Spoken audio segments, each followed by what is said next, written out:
Special Agent in Charge, Daryl McCormick, from the Bureau of Alcohol, Tobacco, Firearms, and Explosives. I'm also joined by the prosecutors here on our team in the Eastern District of New York. We're here today to announce the fact that a grand jury here in the Eastern District has returned an indictment, and we have alleged that two defendants, Carl Jordan Jr. and Ronald Washington, are responsible for the murder of Jason Mizell, who's known to many of us as Jam Master Jay from the hip hop group Run DMC. You know, this is a case that's been around for a long time, as many of you know.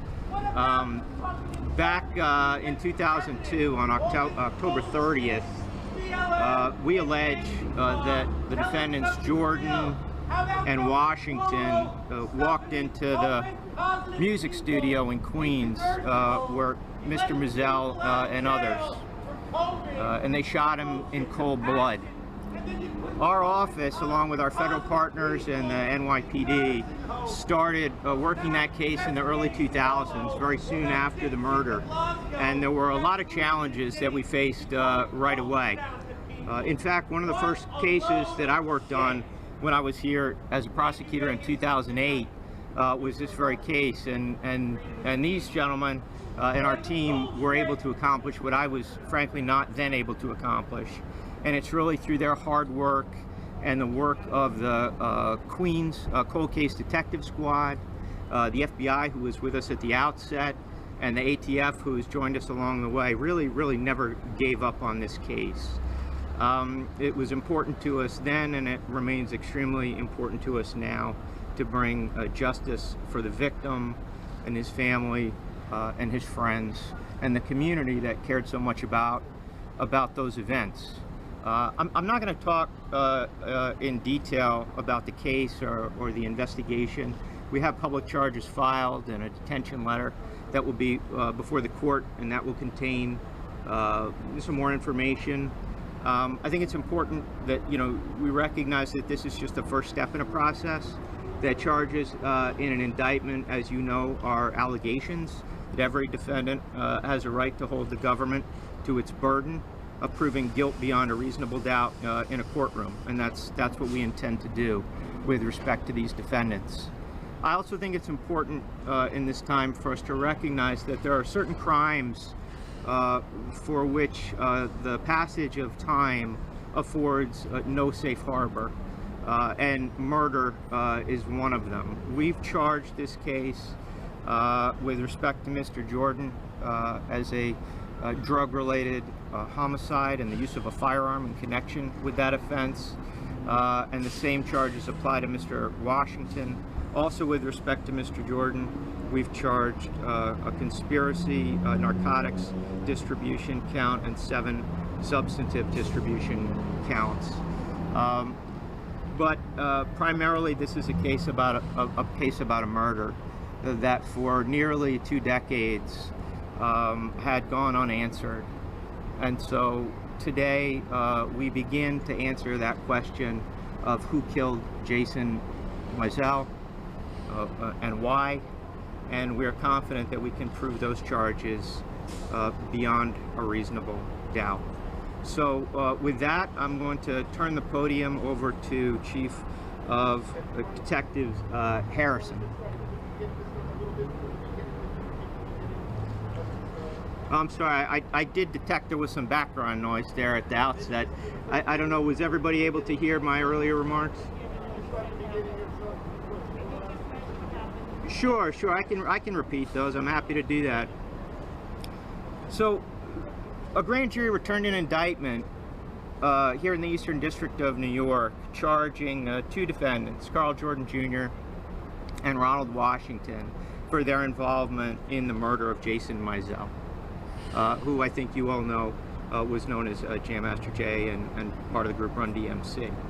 And what we've alleged in that indictment is that on October 30th, 2002, nearly 20 years ago, Mr. Jordan and Mr. Washington walked into a music studio in Queens where Mr. Mizell and others were working, essentially, and hanging out. And they walked in and they murdered him in cold blood. And we started investigating that case a very long time ago, in the early 2000s, but there were a lot of challenges associated with bringing that case. And you know, it's really thanks to the hard work of the Queens Cold Case Squad and the FBI at times and the ATF and these prosecutors that, you know, we collectively in law enforcement, you know, never gave up on the case and are very pleased that we were able to finally bring those charges.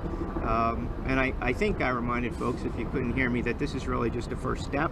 It is way too soon for self-congratulations here, but because the victim's family has waited so long for some answer, some justice for Mr. Mizell, we felt it was worthy of addressing you and informing the public, and just more broadly that you know, for the crime of murder, the passage of time offers you no escape. The office has a long, proud tradition of doing cold case murders and working with our local partners and federal partners, and we don't give up on these cases. And these prosecutors and their investigators really did a fantastic job. We couldn't do it in 2002, couldn't do it in 2005, we didn't do it in 2008, but today we begin the path to justice. So hopefully you could hear that. And now I'll turn it back over to Chief of Detectives Rodney Harrison, and then Assistant Special Agent in Charge Daryl McCormick will follow him. Thank you very much. Chief? So good afternoon, everybody. Thank you for being here today. This is another case of New York City detectives showing that they're the greatest detectives in the world. An incident that happened in 2002 being solved 18 years later. The relentless pursuit to bring this case to justice is absolutely incredible. And it's due to the partnerships that we have, with Eastern District prosecutors. I want to thank you for your work. Our relationships with ATF, thank you very much, was able to bring justice to a case that seemed to be going in the wrong direction, but we were able to get indictments on. I have to take advantage of this opportunity to give a shout out to our cold case squad under Sergeant Dennis Klein, our Queens South homicide investigators, our detective investigators from the 103 squad, as well as the 105 squad, that really initiated a positive debriefing that resulted in revisiting this case. So a lot of work was done by a lot of different men and women involved. Me being a native of Queens and being a big fan of Run DMC and Jam Master Jay, making this arrest was very, very important to me. So once again, I want to thank everybody for coming out, but I also want to thank our partners in regards to solving this case. Thank you.